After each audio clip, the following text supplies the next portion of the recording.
नमस्कार बच्चों, मैं डॉक्टर सुनीता कमल, एसपीसी गवर्नमेंट कॉलेज अजमेर। बच्चों, आज हम लोग जिस टॉपिक का वीडियो के अंतर्गत अध्ययन करने जा रहे हैं वह टॉपिक है मौर्य काल की आर्थिक स्थिति। मौर्यकालीन अर्थव्यवस्था कृषि, पशुपालन, उद्योग धंधे और व्यापार वाणिज्य पर ही आधारित थी। मौर्यकाल प्राचीन भारत के आर्थिक विकास में एक महत्वपूर्ण विकास का द्योतक है। उस समय तक प्राचीन भारतीय समाज के आर्थिक ढांचे के आधारभूत मुख्य सिद्धांत रूप ले चुके थे। इसमें कृषि, पशुपालन और व्यापार, उद्योग धंधे सबसे अधिक महत्वपूर्ण थे। मौर्य काल में भी भारत एक कृषि प्रधान देश था, जैसे आज भी कृषि प्रधान देश है। मैगस्थनीज ने जो इंडिका नामक पुस्तक लिखी उसमें ये बताया कि दूसरी जाति यहाँ पर कृषकों की है, जो संख्या में सबसे ज़्यादा है। युद्ध और अन्य राजकीय कर्तव्यों से मुक्त होने के कारण वे अपना सारा समय खेती में लगाते हैं। मैगस्थनीज के अनुसार कृषक समाज पवित्र और अभद्र समझा जाता है। युद्ध के समय दोनों पक्षों के लड़ने वाले एक दूसरे का संहार करते हैं, किंतु कृषि में संलग्न मनुष्यों को पूर्णतया निर्विघ्न रूप से अपना काम करने देते हैं। उनको किसी प्रकार से चाहे युद्ध हो, उनको तंग नहीं किया जाता है।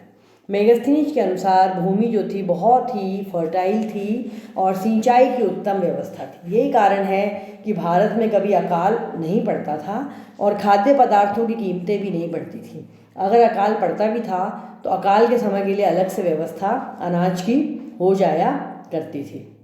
मैगस्थनीज ये भी लिखता है कि भारत में एक साल में 2 बार वर्षा होती है, एक बार जाड़े में जबकि गेहूँ बोया जाता है, दूसरी बार गर्मी में जबकि तिल और ज्वार बोया जाता है। अतः भारत के किसान एक वर्ष में सामान्यतः 2 फसलें काटते हैं। इसके अलावा फल और मूल भी उत्पन्न होते हैं जो मनुष्यों को प्रचुर खाद्य सामग्री देते हैं। कौटिल्य ने अपने अर्थशास्त्र में अनेक प्रकार की भूमियों का उल्लेख भी किया है, जैसे जुती हुई भूमि और बिना जुती हुई भूमि और स्थल या ऊंची। खेती परंपरागत तरीके से हल बैल की सहायता से होती थी। मौर्य काल में किसानों ने लोहे के उपकरणों का प्रयोग भी शुरू कर दिया था। लोहे से कृषि उपकरण और विशेषकर हलों की फालें बनाई जाती थी। इस विकास से कृषि कार्य के स्वरूप और उसके परिणामों में भी गुणात्मक परिवर्तन आ गए थे। कृषि अब उत्पादक श्रम का मुख्य स्वरूप बन जाती है। ज़्यादा उपजाऊ जमीन वाले इलाकों में किसान साल में 3 फसलें भी काट लेते थे। भारतीय किसान विभिन्न मिट्टियों की प्रकृति और गुणों से परिचित थे। मगध के कई इलाकों में धान, गेहूं और जौ की खेती होती थी। बौद्ध ग्रंथों में मगध में धान की भरपूर फसलों के बारे में बहुत से उल्लेख भी मिलते हैं। मौर्य काल में सिंचाई का भी तेजी से विकास हुआ। कौटिल्य भी सिंचाई के अनेक साधनों का उल्लेख करता है कि नदी, तड़ाक और कूप द्वारा सिंचाई होती थी। ढोल या चरस द्वारा कुएं से पानी निकाल के सिंचाई होती थी। बैलों के द्वारा सींचे जाने वाले चरस या कुएं से सिंचाई होती थी। बांध बनाकर नहरों के द्वारा सिंचा जाता था और वायु के द्वारा पवन चक्की जो होती है उससे सिंचाई होती थी। सौराष्ट्र में मिले 2वीं शताब्दी ईसा पूर्व के एक शिलालेख जूनागढ़ शिलालेख से प्रकट होता है कि चंद्रगुप्त मौर्य के गवर्नर पुष्पगुप्त ने सुदर्शन झील का निर्माण करवाया था और उससे सिंचाई के लिए नहरें निकाली गई थी। मैगस्थनीज ने भी मौर्य साम्राज्य में प्रयुक्त सिंचाई पद्धतियों का उल्लेख किया है।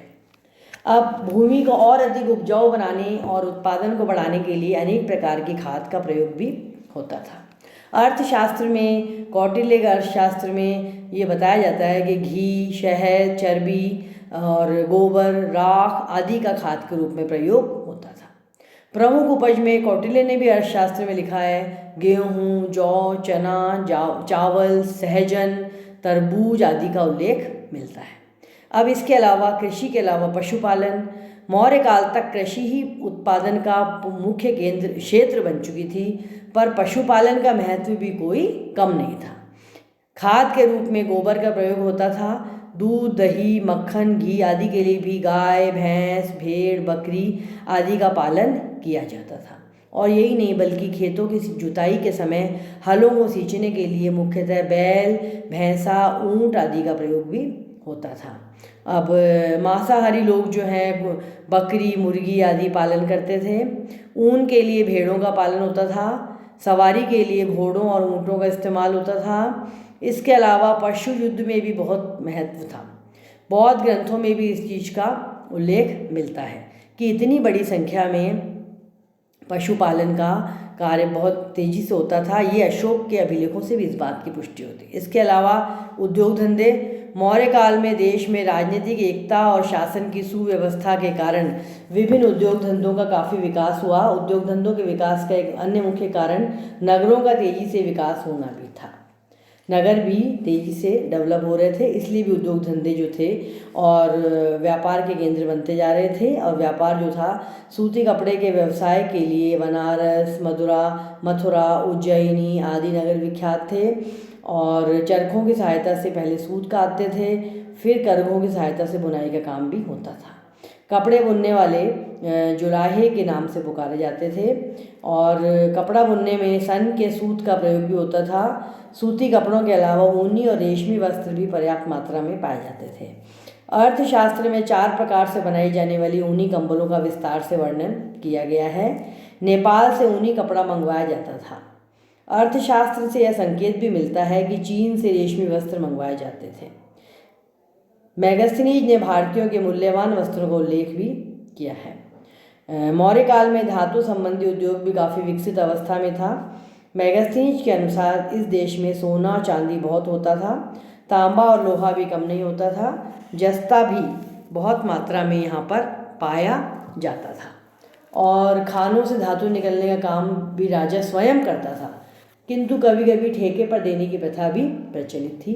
लकड़ी का व्यवसाय भी बहुत उन्नत था। वह लकड़ी तो वहाँ की राजकीय संपत्ति थी। वनों से लकड़ी काटने और ढोने की व्यवस्था भी बहुत अच्छी थी। लकड़ी की छाल, बांस, रेशे आदि का अनेक वस्तुएं बनाने में इस्तेमाल होता था। अन्य उद्योगों में लोहार का व्यवसाय, चमड़े का व्यवसाय, सुरा बनाने बेचने का व्यवसाय, भवन निर्माण, ईंट बनाने, पत्थर तराशने, मूर्तियाँ बनाने, हाथी दांत की वस्तुएं, दर्जी, नाई, धोबी, रंगरेज, हलवाई, सब व्यवसाय बहुत उन्नत अवस्था में थे। अर्थशास्त्र में पशुओं के चर्म को निकालने, साफ मुलायम करने और उससे कई वस्तुएं बनाई जाती थीं। इस प्रकार सुरा के निर्माण प्रयोग पर सुराध्यक्ष नामक राजकीय अधिकारी का पूर्ण नियंत्रण था। व्यावसायिक उन्नति के साथ साथ व्यवसाय के हितों का भी इस काल में पूरा ध्यान रखा जाता था।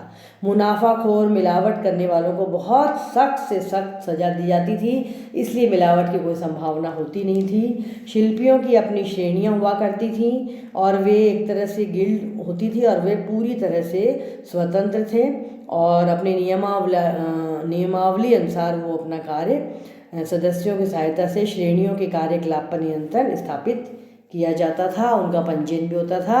इसके अलावा मौर्य काल में आंतरिक और विदेशी व्यापार बहुत उन्नत था और व्यापार जो था वो बहुत दूर दूर तक व्यापार फैला हुआ था। मौर्य काल में विदेशी व्यापार बहुत उन्नत था और कौटिल्य का अर्थशास्त्र में भी हमें व्यापार की जानकारी मिलती है और भिन्न भिन्न नगरों में भिन्न भिन्न वस्तुओं के अलग अलग बाजार थे।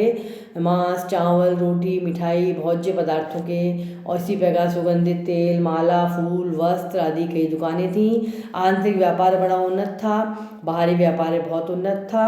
मगध साम्राज्य में एक जाल सा बिछा हुआ था और विदेशों में दूर दूर तक व्यापार जो है वो जाया जाता था। और मौर्य काल तक आते आते भारत में मुद्रा का प्रचलन काफ़ी व्यापक हो गया था। राजकीय कर, अनुदान आदि का भुगतान, व्यापारिक लेन देन मुद्राओं के द्वारा होने लगा था।